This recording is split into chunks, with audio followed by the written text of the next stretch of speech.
Bueno, y vamos a meternos con el tema que nos conmueve desde que nos enteramos de la terrible tragedia del triple crimen.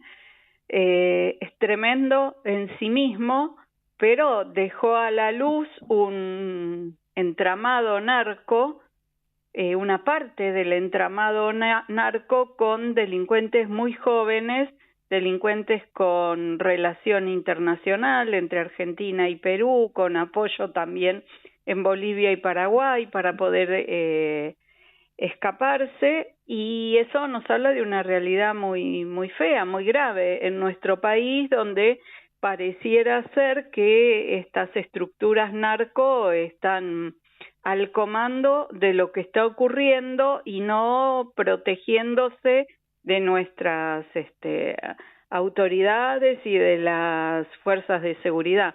Vamos a ver cómo ve este panorama el licenciado en seguridad Luis Vicat, que también fue miembro de la policía y que tiene una vasta experiencia en el análisis de todo lo que tiene que ver con criminalística y seguridad. ¿Qué tal, Luis? Buenas noches, gracias por estar en mi programa, un gusto saludarlo. Soy Laura Sverdlik. ¿Cómo está? Buenas noches, Laura, un gusto escucharte.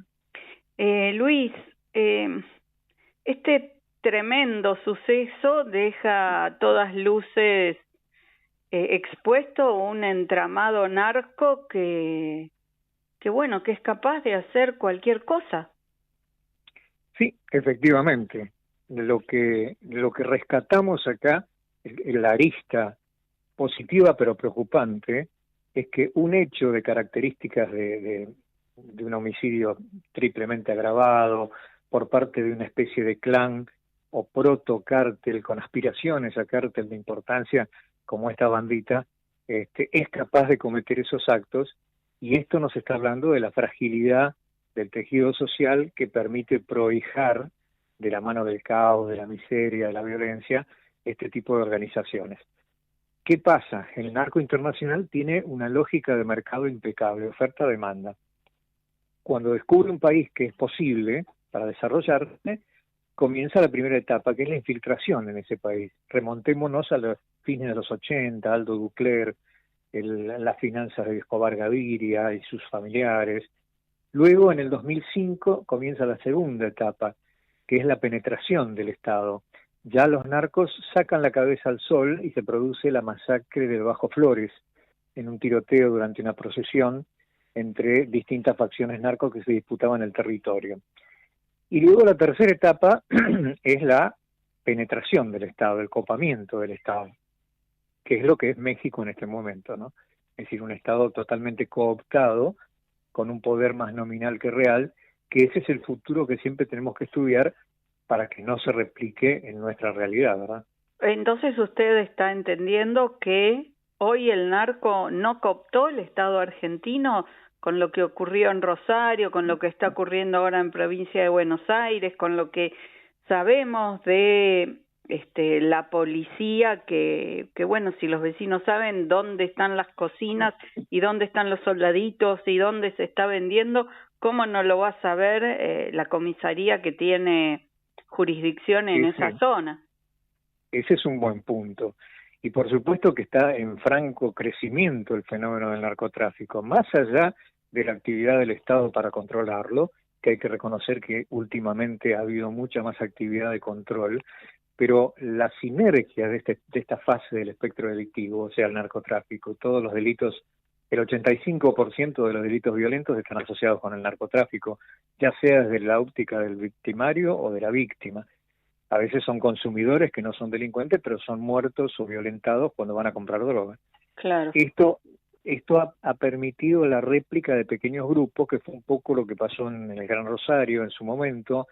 Ahora se está tratando de controlar, pero la aparición de estos grupos, que además tienen un contenido de violencia íncito mucho más grave, esta segunda generación de los narcos que proliferan aquí, ya no son los viejos combatientes de Sendero Luminoso, de las BACRIM, de las FARC en su momento desmovilizadas, que venían con su expertise paramilitar y entonces creaban cierto tipo de organizaciones. Acá la organización provenía de un clan familiar en Perú, en donde el padre del pequeño J había sido asesinado en una reyerta entre clanes también familiares dedicados al delito.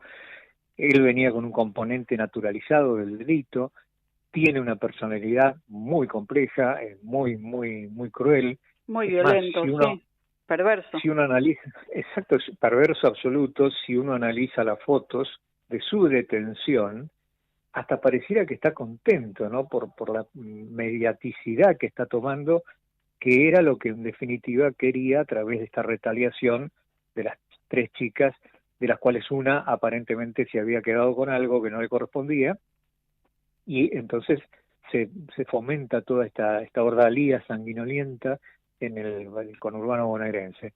Y por supuesto que la tercera etapa necesita de la colusión de funcionarios, por supuesto. Si doña Rosa sabe que en la cuadra hay un búnker, obviamente la policía local seguramente lo va a conocer. Estas son las cosas que hay que profundizar, porque si no trabajamos fuertemente, sobre todo en los nodos protopredelictuales donde se asienta el narco, ¿no? Sobre las zonas carenciadas y sobre la gente que constituye la franja de riesgo del narco, es decir, por ejemplo, 3 chicas dedicadas a la prostitución que están coqueteando con zonas de peligro permanentemente. Y entonces a veces, de la mano de la salida única que tienen, aceptan llevar un paquete o guardar algo, y de pronto ese algo se pierde, y entonces vienen este tipo de situaciones que desembocaron en lo que era una suerte de presentación en sociedad de Valverde, de Tony, y la verdad que terminó muy mal. Inclusive esto se nota la precariedad hasta no tener una estrategia de escape, no Claro. tener, no vamos a explicar en detalle, ¿no? Porque haríamos apología del delito, pero tendrían que haber tenido una planificación de repliegue absolutamente distinta a la que tuvieron, que era muy pobre, por decirlo de forma elegante, ¿no? Y por esa pobreza, ¿cree que la policía local y la policía peruana con el Interpol pudieron atraparlos, o cree usted que la policía trabajó bien? O sea, ¿fue de A mérito ver, de ellos y mérito de la policía o no? fue de mérito de los autores de la masacre, que hicieron todo para hacer un semáforo directamente, no cambiar el chip de su propio celular en una huida, es lo primero que hay que hacer. En fin, hay que tomar una serie de recaudos, hay que tener una serie de postas, lugares seguros, que nunca debe ser uno solo, siempre deben tener hasta un profesional de la salud indecente pero contratado que va a suturar sin preguntar por si llega a haber un enfrentamiento. En fin, hay una serie de cuestiones técnicas que acá no se cumplieron para nada. Sí se cumplió la parte macabra, ¿no? Lo de elegir una plataforma armenia de difícil localización, que es muy usada por el Tren de Aragua también. O sea que hubo como inspiración en tratar de hacer algo grande, pero les ha salido muy mal y quedó al nivel de desastre, ¿no? De estropicio. ¿Hay manera de prever situaciones parecidas a estas? ¿Usted cree que el gobierno está trabajando en la detección de estas bandas, que están haciendo algo para prever? Sí, que están haciendo sí, sobre todo porque se reactivó lo que se llama inteligencia criminal, que durante varios años, hasta por un tema, un sesgo ideológico, se consideraba mala palabra y entonces no funcionaba como debía. Hoy la inteligencia criminal está copiando información y que la transforma en inteligencia, y entonces se están dando cuenta de cómo operan las bandas y demás. Hay muchísimo por hacer, hay muchísimo todavía por separar la paja del trigo, es decir, los funcionarios venales de los funcionarios que trabajan bien. El narco tiene muchísimo poder. En Colombia, por ejemplo, el gran error de la DEA fue combatir los 4 grandes cárteles. ¿Qué hicieron? Se atomizaron, como pasó con los desarmaderos acá en Argentina, Claro. ¿no? Ahora hay 400 pequeños cárteles en Colombia, y están las BACRIM, que son estos grupos en el estilo de este grupo, que son grupos anexos que de alguna manera son pequeños líderes zonales que responden a un proveedor y que ni siquiera pertenecen a un cártel, ¿no? Claro, claro. Bueno, ojalá esta gente pague claramente por lo que hizo y hay que ver si todavía este pequeño J y el Osorio no son mandaderos de otros, ¿no? ¿Hay gente por encima de ellos o estos se cortaron solos y solos tomaron esta decisión de realizar un hecho tan macabro, tan perverso? La sensación personal que tengo es que la decisión la tomó desde su perfil patológico el pequeño J, y quizá muy molesto porque alguien cercano a él, Le o muy cercano, mexicaneó. exactamente, y eso le pegó como una doble traición. Entonces, ¿qué hace? Un acto de retaliación para propios y extraños. De ahí la novedad para nosotros, la novedad en México, esto es viejísimo, ya hay blogs, inclusive en los que uno puede entrar en la internet de superficial, ¿no? Para ver las ejecuciones que tienen las distintas bandas de cárteles de allá, los sicarios. Pero quiso hacer una mala copia de esto y evidentemente inclusive yo creo que a los grandes narcos vernáculos les debe molestar tanta exposición porque han puesto Claro, el tema sobre la en la mesa. primera plana, sí, Exacto, total. internacionalmente, ¿no? Y Uh-huh. esto es, para el narco es malo. Si John Gotti, el miembro de la mafia italiana que desapareció un día y fue muerto en Estados Unidos, era un capo mafia que tuvo un exceso de presencia mediática. Se le advirtió, no hizo caso, estaba enamorado de los flashes en su momento, estamos hablando de la década de los 30 en Estados Unidos, y fue muerto justamente por ser mediático, ¿no? Y esto pasa un poco acá también, ¿no? Claro, claro, claro. Puso a la luz del día toda una estructura que en general se maneja en las sombras y mostró la peor cara. No tiene cara buena, pero mostró lo peor, lo más siniestro.